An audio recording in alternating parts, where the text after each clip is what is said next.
எல்லாரும் நல்லா இருக்கிறீங்களா? நல்லா இருக்கிறீங்களா? நல்லா இருக்கிறீங்களா?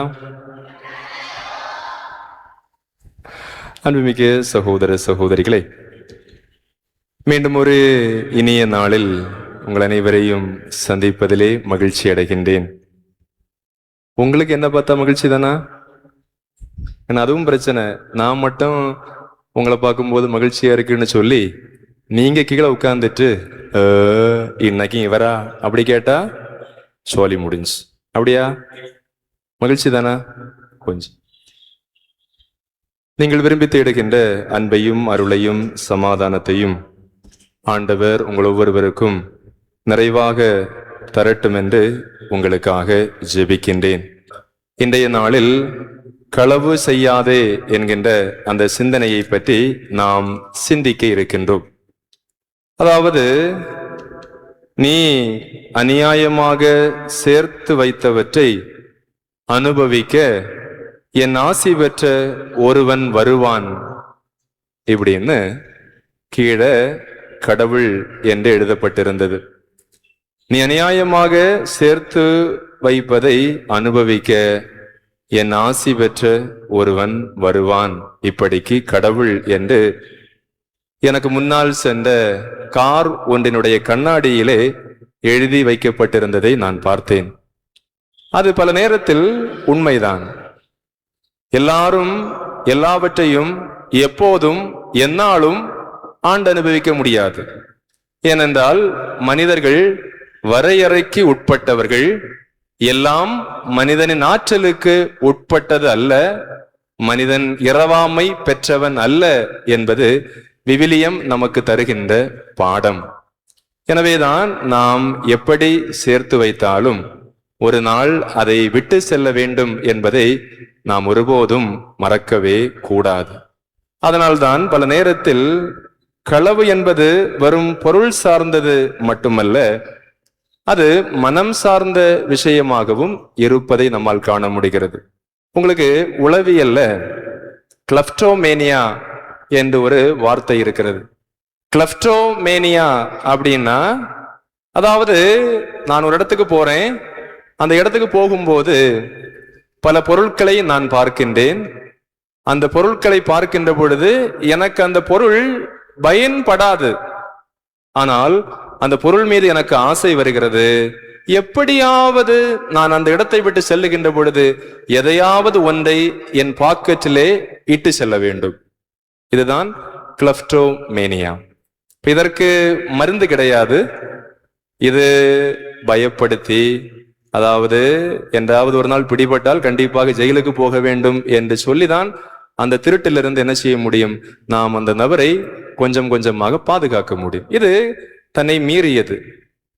தலை சிறந்த தலைவர்கள் பலருக்கு இந்த நோய் டிசார்டர் இருந்திருக்கிறதை வரலாற்றிலே நான் பார்க்கின்றோம். அதாவது தேவையற்ற பொருட்கள், ஆனால் அதை பார்க்கின்ற பொழுது உள்ளுக்குள்ளே ஒரு ஆர்வம் வருகிறது. எப்படியாவது எடுத்து, யார் நின்றாலும் எப்படி நின்றாலும் அவர்கள் அதை எடுக்க வேண்டும் என்று நினைத்தால் எடுத்தே தீருவார்கள். அப்படிப்பட்ட ஒரு உளவியல் சிக்கல் அது. நாம் இன்றைக்கு அதை பற்றி பார்க்க போகவில்லை. இன்றைக்கு பணத்தை பற்றி மட்டுமல்ல, சில விஷயங்களை நாம் வித்தியாசமாக பார்ப்போம். இதுவரையிலும் நீங்கள் யோசித்திராத விஷயங்களை நான் இன்று உங்களுக்கு அறிமுகம் செய்ய விரும்புகின்றேன். இன்றைக்கு பணத்திற்காக எந்த தூரம் செல்வதற்கும் 10 ரூபாய் கிடைக்கிறது என்பதற்காக 10 ரூபாய் கிடைக்கும் என்ற உறுதிப்பாடு இருந்தால் எந்த எல்லை வரைக்கும் எந்த கீழான வேலை செய்வதற்கும் தயாரான மனங்களைத்தான் இன்றைக்கு நாம் அதிகமாக பார்க்கின்றோம்.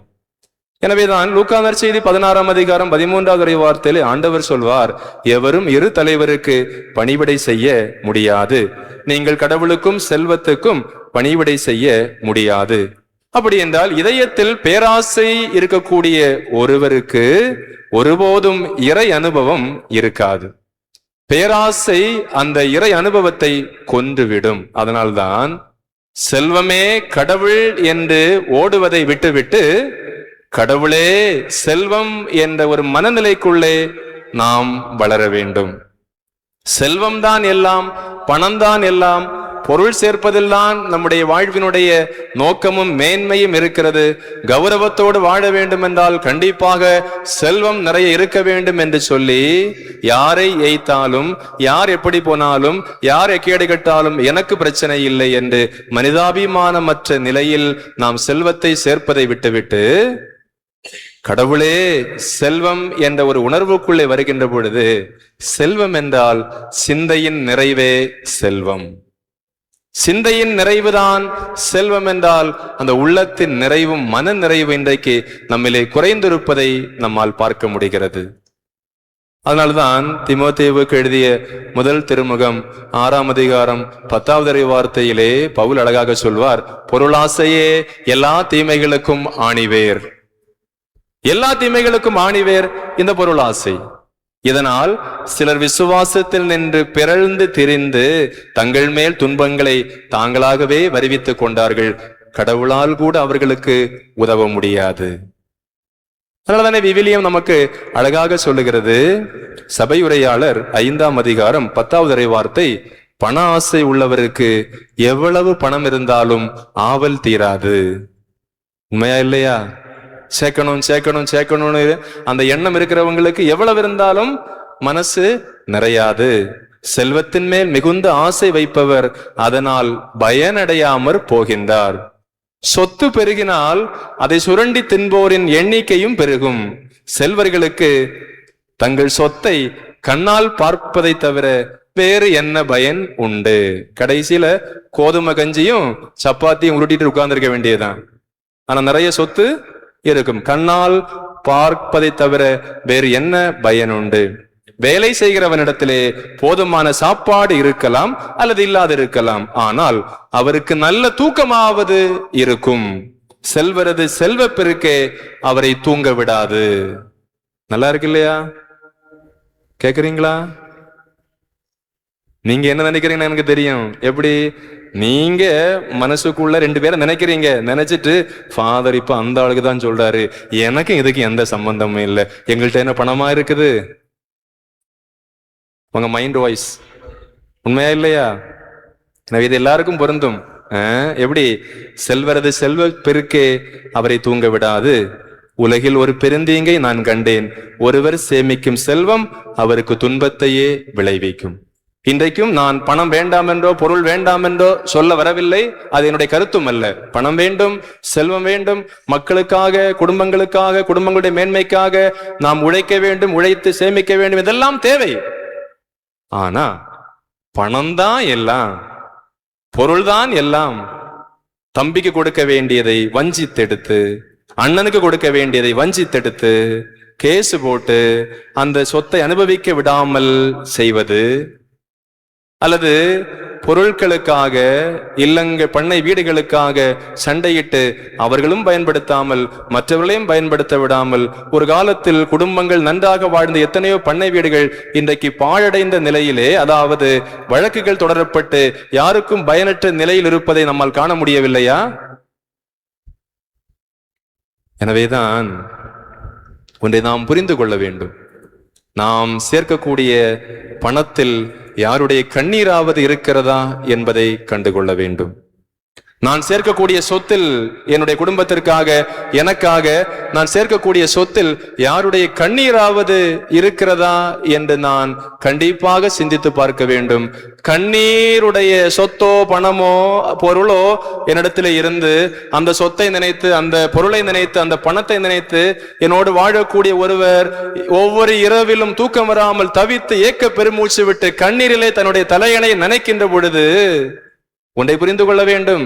நீங்க திறமைசாலிகள், ஏன்னா உங்களுக்கு திறமை இருக்குது, நாக்கு திறமை இருக்குது, வாக்கு திறமை இருக்குது. அதனால யாரையும் எப்படி அடிச்சு ஒடிச்சு மடக்கி வைக்க தெரியுது. உங்க பிள்ளைகள் பாவம், நீங்க தப்பிடுவீங்க. உங்கள் பிள்ளைகள் அந்த கண்ணீரினுடைய தண்ணீரிலே வழுக்கி விட நேரிடும். எனவேதான் நம்முடைய தலைமுறை, நம்முடைய வாழ்வு என்பது இன்றோடோ நாளையோடோ நான் சாவதோடு முடிந்து போவதல்ல.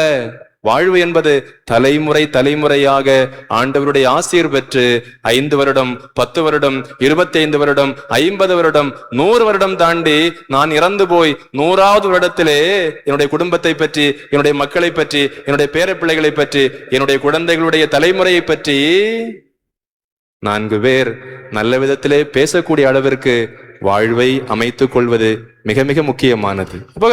பொறுப்பும் கடமையும் நமக்கு இருக்கிறது என்பதை நாம் மறக்க கூடாது. அதனாலதான் நீதிமொழிகள் 1வது அதிகாரம் 19வது இறைவார்த்தை சொல்லுகிறது, தீய முறையில் பணம் சேர்க்கும் அனைவரின் முடிவும் இதுவே, அந்த பணம் தன்னை வைத்திருப்பவரின் உயிரை குடித்துவிடும். நிம்மதி இருக்காது. ஒருவேளை பெருமையா சொல்லிக் கொள்ளலாம், எங்களுக்கு அது இருக்குது இது இருக்குன்னு, ஆனா உள்ளுக்குள்ள நிம்மதியற்ற ஒரு நிலையைத்தான் நம்மால் காண முடியும். எனவே அன்புமிக்க சகோதர சகோதரிகளே, பவுல் அழகாக சொல்லுவார், 4 விஷயங்களை விட்டு ஓட சொல்வார். 1 கொரிந்தியர் 6ஆம் அதிகாரம் 18வது இறைவார்த்தையிலே, பரத்தமையை விட்டு விலகுங்கள், தூய ஆவியினுடைய ஆலயம் நீங்கள் என்பது உங்களுக்கு தெரியாதா? 2 தீமோத்தேயு 2ஆம் அதிகாரம் 22வது இறைவார்த்தையிலே, இளவயதின் இச்சைகளை விட்டு ஓடுங்கள்.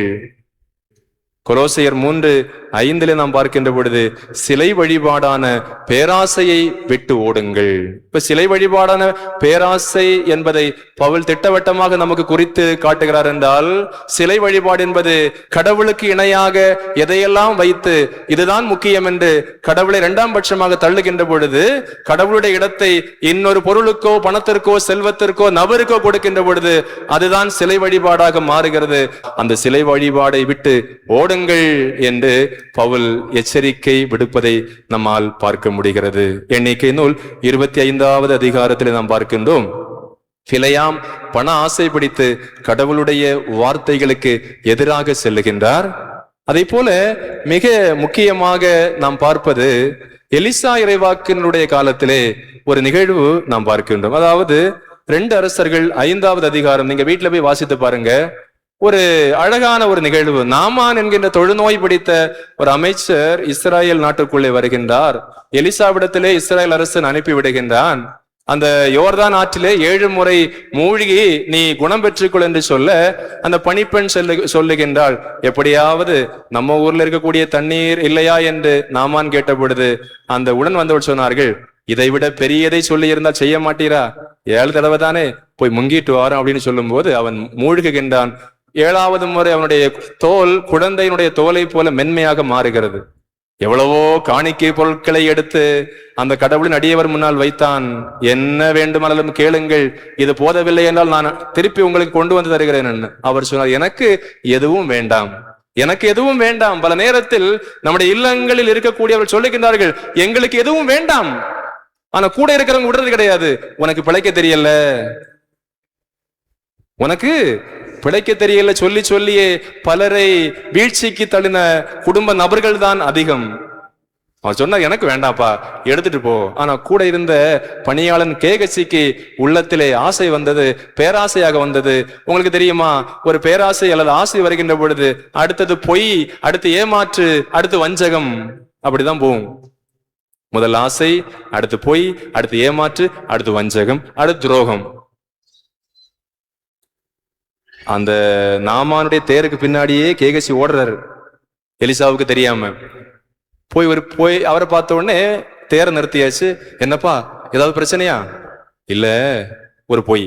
மலைநாட்டில இருந்து இறைவாக்கினர்கள் 2-3 பேர் வந்திருக்கிறாங்க, கொடுக்கறதுக்கு ஒண்ணும் இல்லை, அதனால உங்ககிட்ட இருந்து கொஞ்சம் வெள்ளி தங்கம் எல்லாம் எங்களுக்கு கொடுங்க அப்படின்னு வாங்கிட்டு வர்றதுக்கு சொன்னாங்க.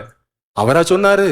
நான் அப்படி கால விழுந்து கெஞ்சி கேட்ட பிறகு வேண்டான்னு சொன்ன அவரா கேட்டாரு, என்ன வேணாலும் எடுத்துக்கோ. அவன் எடுத்துக்கொண்டு வீட்டுல கொண்டு மறைச்சு வச்சுட்டான்.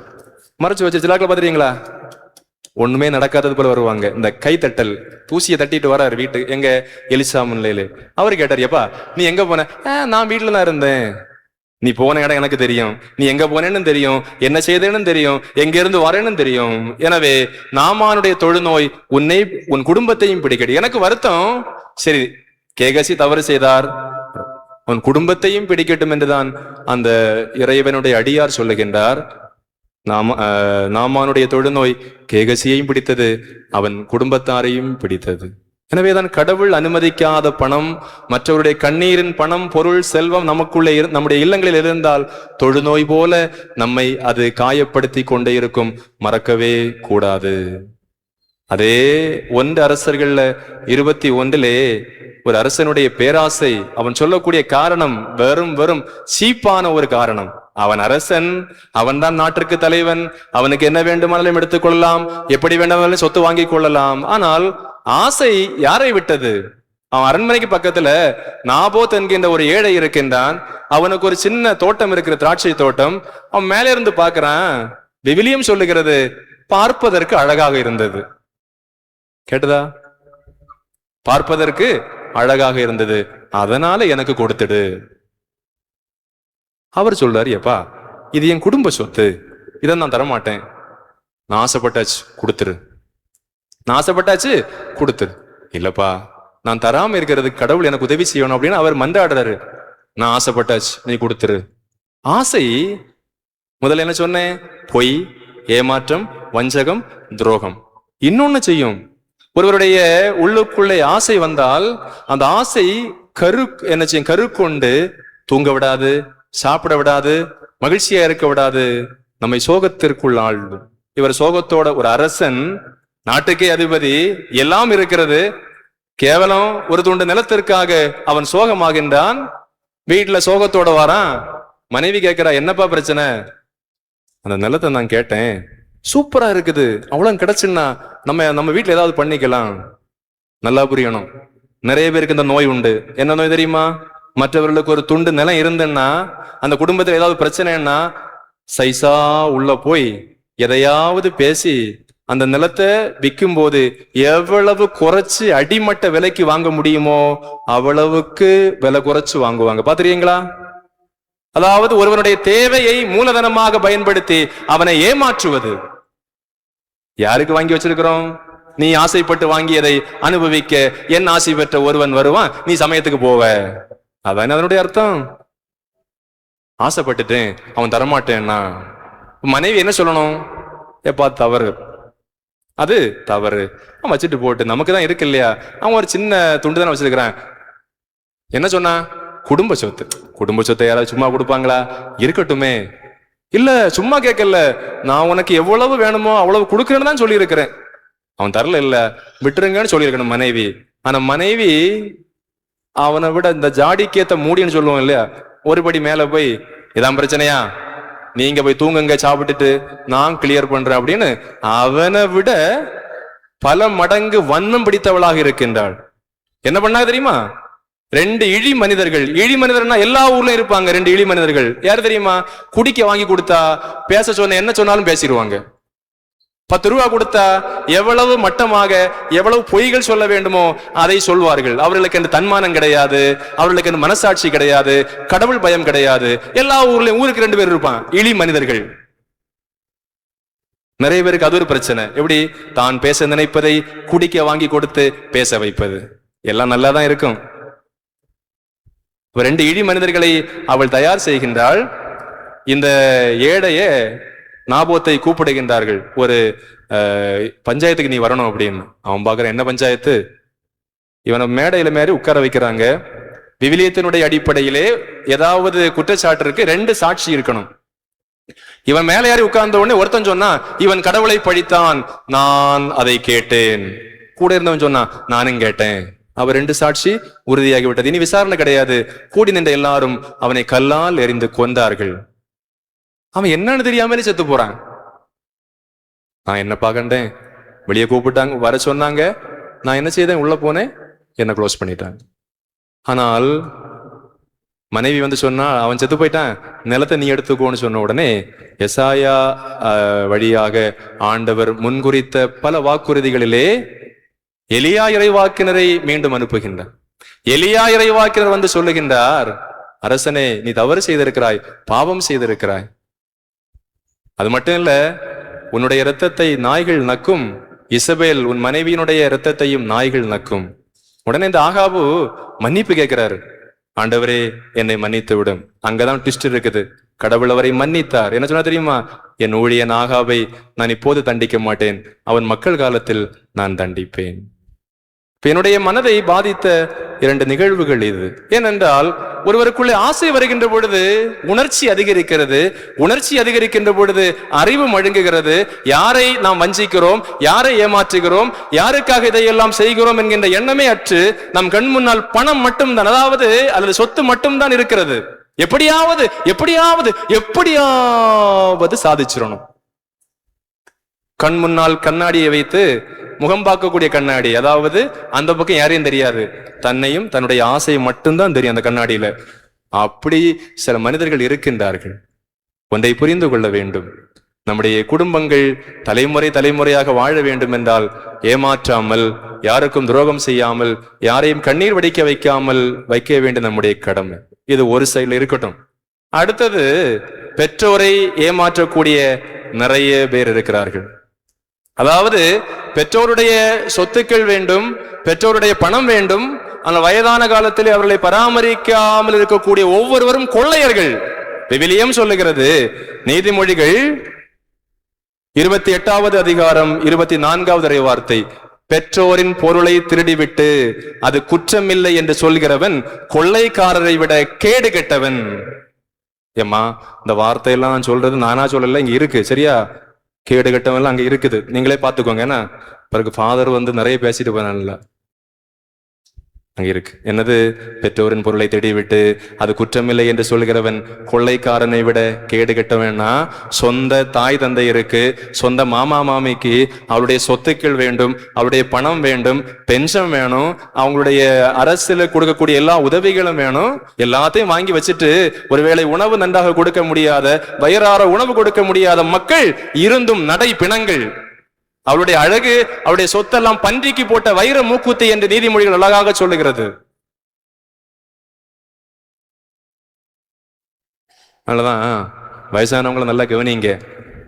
உங்களுடைய தாய் தந்தையர்கள் உங்களுக்கு சொத்துக்கள் கொடுத்திருந்தால், நீங்கள் அவரிடம் பெற்றிருந்தால், அவர்களை நன்றாக, அவர்கள் சாவது வரையிலும் கண் மூடுவது வரையிலும் மனமகிழ்ச்சியோடு ஆறுதலாக வாழ வைப்பது உங்களுடைய கடமை என்பதை ஒருபோதும் மறக்கவே கூடாது. நான் சொல்றது புரியுதா? எனவே யோசித்துக் கொள்ளுங்கள், தாய் தந்தையரை நன்றாக பராமரியுங்கள். இல்லை என்றால் நாம் அவர்களை திருடி கொண்டிருக்கிறோம், கொள்ளையர்களாக இருக்கின்றோம். இன்னொன்னு ரொம்ப ரொம்ப என்னுடைய மனதை காயப்படுத்திய ஒரு விஷயம், இன்றைக்கு நம்முடைய அந்த கடற்கரை கிராமங்களிலே அதிகமாக என் மனதை பாதிப்படை செய்யக்கூடிய ஒரு விஷயம் நடைபெற்றுக் கொண்டிருக்கிறது. நீங்க அதை பற்றி யோசிக்கிறீங்களான்னு தெரியாது, நான் அதை பற்றி அதிகமாக யோசிக்கிறேன். என் மனம் அதை பற்றி யோசிக்கின்ற பொழுது வேதனைப்படும். என்ன தெரியுமா? ஒரு பையன் 19 வயசு 20 வயசு 21 வயசு ஏதாவது படிச்சுட்டு ஒரு கப்பல்ல கஷ்டப்பட்டு வேலைக்கு போறான். மூத்த பையன் வேலைக்கு போறான்னு வச்சுக்கோங்க, சரியா? வேலைக்கு போறவன் அவன் வேலைக்கு போய் தம்பியை படிக்க வைக்கிறான், அக்காவுக்கு திருமணம் பண்ணி கொடுக்கறான், வீடு கட்டுறான், சொத்து வாங்குறான், கடன் அடைக்கிறான், இனி கொஞ்சம் கடன் இருக்குது, எல்லாரும் அம்மா அப்பாவை பராமரிக்கிறான், எல்லாம் நல்லா செய்யறான், சரியா? யாரு? மூத்த பையன். ஆனா பையனுக்கு கல்யாணம்னு வரும்போது இந்த அம்மா சொல்லுது, வீடு உங்களுக்கு தான், வீடு உங்களுக்கு தான் அப்படின்னு சொல்லி கல்யாணத்தை பண்ணி வைக்கிறாங்க. இல்லைன்னா பொண்ணு கொடுக்க மாட்டாங்க. வீடு அவனுக்கு இல்லைன்னா என்னது, பொண்ணு கொடுக்க மாட்டாங்க. ஆனா கல்யாணம் முடிஞ்ச பிறகு பையனை கூப்பிட்டு அம்மா சொல்லுது, வீடு தம்பிக்கு, வீடு தம்பி. இத்தனை வருஷம் அவன் உழைச்சு உழைச்சு அவனை ரத்தத்தை வேர்வையாக்கி கப்பல்லையும் கடல்லையும் அங்க எங்கெல்லாமோ இருந்து அனுப்பி அனுப்பி இவர்கள் எல்லாரும் உல்லாசமாக ஆடம்பரமாக வாழ்வதற்கு அவன் தன்னை தியாகம் செய்து, சரி ஒரு வீடாவது கிடைக்குமேன்னு போய் கேட்டா, வீடு உனக்கு இல்ல, வீடு தம்பிக்கு. நீங்க 2 பேரும் கணவனும் மனைவியும் வேற வீடு வச்சுக்கொள்ளுங்க. நடக்குதா? இதை போல அயோக்கியத்தன அந்த உலகத்துல வேற ஒண்ணுமே கிடையாது. என்னை அந்த தாயெல்லாம் கேடு கெட்ட தாய், மன்னித்துக் கொள்ளுங்கள். ஒரு தாய் ஒரு மகனுடைய உழைப்பை சுரண்டி சுரண்டி சுரண்டி அவனை ஏமாற்றி தன்னுடைய சொந்த மக்களை அவன் வாழ வைக்கிறான் என்று தெரிந்த பின்னாலும், எல்லா கடமைகளும் நிறைந்த பின்னாலும் அவனை ஏமாற்ற வேண்டும் என்று நினைப்பது இந்த உலகத்தில் ஆக சிறந்த வன்முறை. சரி, பரவாயில்லை, இந்த கடன் எல்லாம் அதையும் நீ தான் கட்டணும். அப்ப நான் எப்ப வீடு வாங்குவேன், நீ எப்போ வாங்கிக்கோ. நான் எப்ப சொத்து வாங்குவேன், நீ எப்போ வாங்கிக்கோ. நான் எப்ப என் பிள்ளைகளை வாழ வைப்பேன், நீ எப்படியும் பார்த்துக்கோ. வீடு தம்பிக்கு, அக்காளுக்கு கொடுக்க வேண்டியது கொடுக்கணும், அண்ணனுக்கு செய்ய வேண்டியது எல்லாம், தம்பிக்கு செய்ய வேண்டியதெல்லாம் நீயே செய்துக்கோ. 27 வயதிலே அவன் வெளிநாட்டிற்கு வேலைக்கு செல்லுகின்றான். எல்லாரையும் நல்லா பார்க்கறான். நல்ல அன்போடு கரிசனையோடு அந்த குடும்பத்தை அந்த பையன் கண்காணிக்கின்றான். எல்லாம் முடிச்சிட்டு அக்காளுக்கு திருமணம் பண்ணி வைக்கிறான். தம்பி ஒரு நல்ல நிலைமைக்கு கொண்டு வரான். வீடு கட்டி வச்சிருக்கிறான். சொத்துக்கள் கொஞ்சம் வாங்கி போட்டிருக்கிறான். ஆனா அப்பா ரொம்ப தெளிவா இருந்துட்டாரு. சொத்தெல்லாம் அவர் பேர்ல வாங்கிட்டாரு. பணம் அவனுக்கு எதா இருந்தாலும் சொத்தெல்லாம் அவர் பேர்ல வாங்கிட்டாரு. திருமணமாகி அவன் வெளியில அங்க இருக்கின்றான். அப்பா இறந்து போறாரு. சரி, சொந்த ஊருக்கு வருவேன் அப்படின்னு இங்க வந்து பார்த்தா தம்பிக்கும் கல்யாணம் முடிஞ்சது. இப்ப 2 பேருக்கு மனஸ்தாபம் வந்தது, இயல்பு. மனஸ்தாபம் வந்த பொழுது சரி வீட்டை பங்கு வைப்போம் அப்படின்னு பார்த்தா வீடு ஏற்கனவே அவனுடைய தம்பியினுடைய பெயருக்கு எழுதப்பட்டிருந்தது. இவனுக்கு பேருக்கு ஒரு ஒன்றுக்கும் உதவாத ஒரு நிலம், ஒரு துண்டு நிலம் எழுதி வச்சிருக்கு. அம்மா உயிரோடு இருக்கிறாங்க. அம்மா சொல்றாங்க, ஏப்பா நீ சம்பாதிச்சு அனுப்பினாலும் தம்பி தானே பக்கத்துல இருந்து பார்த்துக்கிட்டான், அதனால நாங்க அவனுக்கு எழுதி வச்சுட்டோம். அப்ப இந்த வீட்டடி நிலம் எல்லாம் அதையும் நாங்க அவனுக்கு எழுதி வச்சுட்டோம். அப்ப உனக்கு அந்த துண்டு நிலத்தை எழுதி இருக்கிறோம். இப்ப என்ன பிரச்சனைன்னா, சரி அந்த துண்டு நிலத்தையாவது, சில பிள்ளைகள் பெருந்தன்மையோடு இருக்கின்றார்கள். அந்த பெருந்தன்மை பல நேரத்தில் அவர்களுக்கே பெரிய வீழ்ச்சியாக மாறுகிறது. சரி இந்த துண்டு நிலத்தையாவது விற்கலான்னா இப்ப அக்காவும் தம்பியும் கையெழுத்து போடணும். 2 பேரும் சொல்றாங்க, எங்க ஷேரை கூடு, கையெழுத்து போட வரோம். உனக்கு கல்யாணம் பண்ணிருக்கு, உனக்கு சீர் செய்திருக்கு, உனக்கு பிள்ளை பணி செய்திருக்கு, உனக்கு அதை செய்திருக்கு, உனக்கு இதை செய்திருக்கு, எல்லாம் செய்த பிறகும் அவன் ஒரு வாழ்வாதாரத்திற்காக துண்டு நிலத்தை வைக்கிறது உங்ககிட்ட கேட்டா எங்க சேர கூடு, நான் கையெழுத்து போட வரேன். நடக்கலையா? இது திருட்டு தானே, உழைப்பை திருடுவது தானே. வியர்வையை இரத்தத்தை வேர்வையாக மாற்றி அவனை இரத்தத்தை உறிஞ்சக்கூடிய ஒட்டுண்ணிகளாக வாழக்கூடிய எத்தனையோ பேர் நம்முடைய இருக்கின்றோம். திருட்டு தானே அது. எப்போ அதை யோசித்து இருக்கிறோமா? அந்த பிள்ளை என்ன பண்ணும், அவன் மனைவி என்ன பண்ணுவா, அதுலயும் ரொம்ப தெளிவா இருக்கிறாங்க. திருமணம் முடிஞ்சாலும் மனைவி கையில எந்த காசும் போகாம அம்மா அக்கௌண்ட்லயே காசு வந்து சேரணும். மனைவி செருப்பு வாங்கினாலும் மாமி ஒரு 500 ரூபா கொடுங்க, எதுக்கு? செருப்பு வாங்க. இப்பதானே செருப்பு வாங்கின. சொந்த கணவனுக்கு என்ன வேலைங்க? கணவனுடைய பணம், கணவன் அனுப்புற பணம், அதை முன்ன பின்ன பார்க்காம கொடுக்கணுமா? அந்த அம்மா வாங்குறது தவறு. ஏன்னா திருமணம் முடிந்தால் அது மனைவிக்கு சொந்தம். மனைவியும் கணவனுமாக இணைந்து தாய் தந்தையை பராமரிக்க வேண்டும், சகோதர சகோதரிகள் கொடுக்க வேண்டுமே தவிர மொத்த பணத்தையும் கல்யாணம் முடிஞ்ச பிறகு வாங்கி வச்சுட்டு பெரிய ஆளா காட்டிக்கிறதல்ல, அது சாபம். ஏன்னா அடுத்த வீட்டு ஒரு பெண் நம்முடைய வீட்டிலே உட்கார்ந்து அழுது கொண்டிருக்கின்றாள், அவளுடைய தேவைகள் சந்திக்கப்படாமல். உண்டா இல்லையா? வெளிநாட்டுல இருந்து அவன் காசு அனுப்புறான். கல்யாணத்துக்கு வரும்போது அந்த அம்மா நிமிர்ந்து சொல்லுது, இத்தனை லட்சம் கடன் இருக்குது, கடனை அடைச்சுக்கோ, வீட்டை எடுத்துக்கோ. அம்மா நான் வச்ச வீடு, எங்களுக்கு தெரியாது, கடன் அடைச்சுக்கோ, வீட்டை எடுத்துக்கோ. சில பிள்ளைகளுக்கு அம்மாக்களையும் அப்பாக்களையும் எதிர்த்து பேச தெரியாது. நம்முடைய ஊர்ல இருக்கக்கூடிய இளைஞர்கள் ரொம்ப ரொம்ப ரொம்ப நல்ல பிள்ளைகளா இருக்கிற நிறைய பிள்ளைகள். ஒருவேளை கடவுள் அவர்களுக்கு கொடுத்த ஒரு வரமாக இருக்கலாம், பொறுத்துக் கொள்கிறார்கள், நிறைய தாங்கிக் கொள்கிறார்கள்.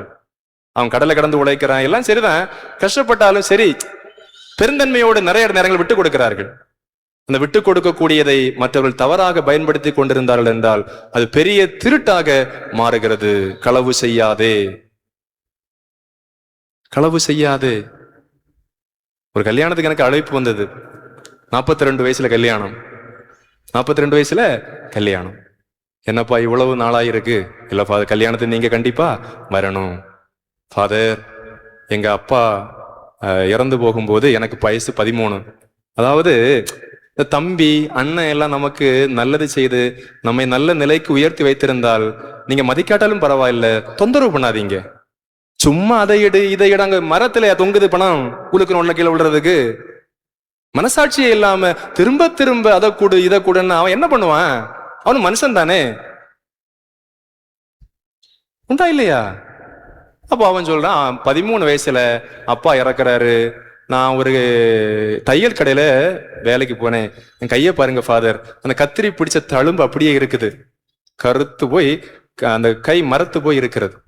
ஃபாதர், 13 வயசுல நான் வேலை செய்ய தொடங்கி எனக்கு 2 அக்கா ஒரு தங்கச்சி, 2 அக்காவையும் திருமணம் பண்ணி கொடுத்தேன். தங்கச்சி சிஸ்டரா போனா, அதனால எனக்கு பெரிய பிரச்சனை இல்லாம இருந்து நான் உழைச்சு 2 அக்காவையும் நல்ல நிலைமையில, ஒரு வாத்தியாருக்கு ஒரு பேங்க் மேனேஜருக்கு திருமணம் செய்து கொடுத்தேன் ஃபாதர். எனக்கு வயசு 39. கல்யாணத்துக்கு தேடும் போது ஒரு பொண் வந்துட்டா, உன் கூட வாழ்றேன்னு சொன்னா. கல்யாணத்துக்கு ஏற்பாடு பண்ணிட்டு இருக்கும்போது தலையில இடி விழுந்தது போல சிஸ்டரா போன தங்கச்சி வீட்டுல வந்து உட்கார்ந்துருக்கு. இனி இதை பார்க்கணுமே அப்படின்னு சொல்லிட்டு, பின்ன ஏற்கனவே அந்த சிஸ்டர்ஸ் எல்லாம் அவளுக்கு ஒரு வேலை வாங்கி கொடுத்துருந்தாங்க, டீச்சரா வேலை வாங்கி கொடுத்துருந்தாங்க, படிக்க வச்சதுனால டீச்சரா இருந்ததுனால எனக்கு பெரிய சுமையா தெரியல. நான் அவளுடைய காரியங்களையும் பார்த்து அவளையும் ஒரு வங்கி மேலாளருக்கு திருமணம் செய்து கொடுத்தேன் ஃபாதர்.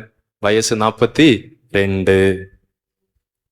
இப்பதான் அதே பொண்ணு எனக்காக வெயிட் பண்ணி இருந்தடா, உன் கூட கல்யாணத்துக்கு வரேன்னு சொல்றா. கல்யாணத்துக்கு நீ கண்டிப்பா வரணும் ஃபாதர் அப்படின்னு சொல்றேன். நான் சொன்னா கண்டிப்பாக வருவேன். நான் திருமணத்திற்கு சென்றேன். திருமணம் நன்றாக முடிந்தது. போட்டோ எடுப்போம் இல்லையா? போட்டோ எடுக்கும்போது போட்டோ எடுத்து முடிச்சு நான் போட்டோ எடுக்கிறேன். அவ்வளவுதான் ஃபாதர் அப்படின்னு. இல்ல நான் சொன்னேன், அம்மா அப்பா இல்ல இல்லையா, அக்கா 2 பேரும் கூப்பிடுங்க, தங்கச்சியை கூப்பிடுங்க, குடும்பக்காரில் கூப்பிடுங்க, ஒரு போட்டோ எடுப்பேன்னா மலமலன்னு பாயுது கண்ணீர். என்னாச்சு ஃபாதர்? யாரும் வரல ஃபாதர், யாரும் வரல. என்ன ஃபாதர்? கல்யாணத்துக்கு சீட்டை எடுத்துட்டு போனேன், கல்யாண கார்டு எடுத்துட்டு போனேன். போகும்போது 2 அக்காவும் தங்கச்சியும் அவங்க கூடி பேசி எங்கிட்ட ஒரு கேள்வி கேட்டாங்க. எங்க அப்பா எங்களுக்குன்னு விட்டுட்டு போனதுல எங்க பங்கு எங்க? ஃபாதர், மொத்தத்துல உள்ளது 1.25 சென்ட் நிலம்.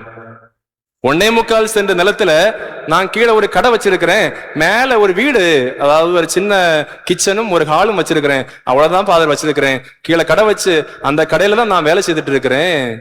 இவங்க 3 பேரும் கூடி பேசி எங்கிட்ட கேக்குறாங்க, எங்க அப்பா எங்களுக்குன்னு விட்டுட்டு போனதுல எங்க பங்கு எங்க? அதை சொல்லு, கல்யாணத்துக்கு நாங்க வரோம் அப்படின்னு சொன்னாங்க ஃபாதர். யாரும் வரல. வலி இருக்குமா? வலி இருக்குமா? அது பெரிய வேதனை, உயிர் போற வேதனை. எனவே தான் அப்படிப்பட்ட வேதனைகளை யாருக்கும் கொடுக்காதீர்கள், யாருக்கும் கொடுக்காதீர்கள். இன்றைக்கு நம்முடைய சமூகம் இப்படி ஒரு துயரத்தை சந்தித்துக் கொண்டிருப்பது வேதனைக்குரியது. உழைக்க உழைக்க உழைக்க உறிஞ்சி உறிஞ்சி உறிஞ்சி அட்டைகளை போல மாறக்கூடிய பெற்றோர்களும் சகோதர சகோதரிகளும் இருப்பது வரையிலும் மற்றவருடைய உழைப்பு திருடப்பட்டு கொண்டுதான் இருக்கும். வெளியிலிருந்து வந்து யாரும் ஒன்று எடுத்துட்டு போக வேண்டிய தேவையில்லை. உள்ளுக்குள்ள இருக்குது அட்டைகள், 1000 அட்டை, மர அட்டை, அந்த அட்டை இந்த அட்டைன்னு இரத்தத்தை உறிஞ்சக்கூடிய விஷ கிருமிகள் நம்முடைய குடும்பங்களில் இருக்கிறதென்றால் மாற்றிக்கொள்ளுங்கள். அப்ப நான் சொன்னேன், அப்பா கடவுளுக்கு எல்லாம் தெரியும், சந்தோஷமா போங்க, நான் உங்களுக்காக ஜெபம் செய்யறேன். கண்ணை தொடச்சு சிரிச்சுட்டே போனார். எனக்கு இன்றைக்கும் அந்த முகம் என்னுடைய கண்கள் முன்னாலே நிற்கிறதை நான் பார்க்கின்றேன். எனவே அன்புமிக்க சகோதர சகோதரிகளே, ஒன்றை நாம் புரிந்து கொள்ள வேண்டும். நம்முடைய குடும்பங்களில் உழைக்கின்றவர்களுக்குரிய மதிப்பை கொடுப்போம். அவர்களை நாம் மாண்போடு நடத்துவோம். அவர்கள் நமக்கு செய்யக்கூடிய தியாகங்களை புரிந்து கொள்வோம். அவர்களை ஒருபோதும் சுரண்ட நினைக்காதீர்கள். அவங்க கப்பல்காரன் தானே, பணம் நிறைய இருக்குது, அப்படி கேட்டா எடுத்து, அப்படி ஏமாத்தினா இப்படி ஏமாத்தினான்னு ஏமாத்தாதீங்க யாரையும். ஏன்னா நாளைக்கு நாமும் நம்முடைய மக்களும் ஏமாற்றப்படுவோம், சந்தேகமே கிடையாது. இன்னைக்கு என்னுடைய வாக்கு திறமையால், என்னுடைய நாக்கு திறமையால் மற்றவர்களை ஏமாற்றக்கூடிய யாராக இருந்தாலும் சரி, எந்த தொழிலை ஏமாத்தினாலும் சரி, யாரை ஏமாத்தினாலும் சரி, ஒரு நாள் நான் அல்லது என் மக்கள் தலைமுறையிலே ஏமாற்றப்பட்டு நிற்பார்கள். அன்றைக்கு என் குடும்பம் என்னை கேவலமாக நினைத்து சபித்து கொண்டிருக்கும். எங்க அப்பன் செய்த வேலை, நான் என்னை கஷ்டப்படுறேன். அப்படி ஒரு நிலைமையை நம்முடைய குடும்பங்களிலே யாருக்கும் கொண்டு வராதீர்கள். நான் சொல்றது புரியுதா? களவு செய்யாதேன்னு நீங்க நினைச்சது, பென்சில் எடுக்காது, பெண் எடுக்காது, தேங்காய் எடுக்காத, மாங்காய் எடுக்காது, அதல்ல களவு செய்யாது. இதுதான் முக்கியம். இன்றைக்கு நம்முடைய குடும்பங்களிலே நடக்கக்கூடிய மிகப்பெரிய களவு, மற்றவருடைய உழைப்பை சுரண்டுவது. அது மட்டும் இல்ல, பெற்றோர்கள் பிரிக்க வேண்டிய நேரத்தை பிரிச்சிருங்க. கொடுக்க வேண்டியது என்ன செய்யுங்க, நீங்க உயிரோடு இருக்கும் போதே கொடுத்துருங்க. நிறைய பேரு அவங்க உயிரோடு இருக்கும் போது சொத்தை எல்லாம் வச்சு ராஜா போல இருக்கிறாங்க. செத்து போறவர் பிள்ளைகள் அடிச்சுட்டு சாவுறாங்க. எதுக்குடா நீ இதெல்லாம் சேர்த்து வச்சிருக்கிற? இருக்கும்போது என்ன செய்யணும்? பிள்ளைகளுக்கு பகிர்ந்து கொடுக்கணும். மிக முக்கியமாக நீங்கள் செய்ய வேண்டியது, பகிர்ந்து கொடுக்கும் போது உங்களுக்காகவும் ஒரு துண்டு நிலத்தை என்ன செய்யுங்க? விட்டு வச்சிருங்க, அல்லது கொஞ்சம் பணத்தை சேமிச்சு வச்சிருங்க. இப்ப எல்லாருக்கும் ஏறக்குறைய ஒரு சிலருக்கு விதவை பென்ஷன் வரும், ஒரு சிலருக்கு மீனவர் நலத்துறையிலிருந்து ஏதாவது காசு வரும். எல்லாத்தையும் கொண்டு ஆடம்பரமா தீக்காதீங்க. ஒரு 50 ரூபாயாவது மாசம் அல்ல 100 ரூபாயாவது ஒரு FD போட்டு வைங்க, ஒரு RD போட்டு வைங்க. என்னத்தையாவது ஒண்ணு போட்டு வச்சு நீங்கள் முதுமையில் காலத்திலே யார் கையும் நீட்டாம, யார் கையும் எதிர்பார்க்காம மருந்து வாங்குறதுக்கு, ஏதாவது வாங்கி சாப்பிடுறதுக்கு எதையாவது சேர்த்து வைங்க.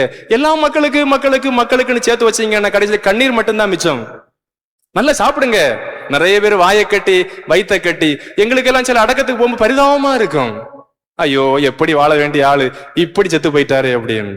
நல்ல மீனெல்லாம் நம்ம இதுல வருது தானே, போட்ல வருது தானே, நல்லா வாங்கி சாப்பிடுங்கம்மா. நல்ல மீனெல்லாம் வாங்கி சாப்பிடுங்க. எப்படி நாங்க சொல்லுவோம் அடக்கத்துக்கு வரும்போது, இவர் தன்னுடைய மக்களை நன்றாக கவனித்துக் கொண்டாரு நாங்க சொல்லலாம். அதை பற்றி கவலைப்படாதீங்க. மக்களே மக்களே மக்களே மக்களே, மக்களுக்காகன்னு பார்த்து செய்தவங்க எல்லாரும் வரும் கண்ணீரும் கம்பளையுமாகத்தானே இருக்கின்றார்கள். அது நினைச்சீங்க, உயிரோடு இருக்கும்போது நல்லா சாப்பிடுங்க, சந்தோஷமாக இருங்க. எல்லாரும் ஒருவர் மற்றவருக்காக ஜெபிப்போம். ஆமேன்.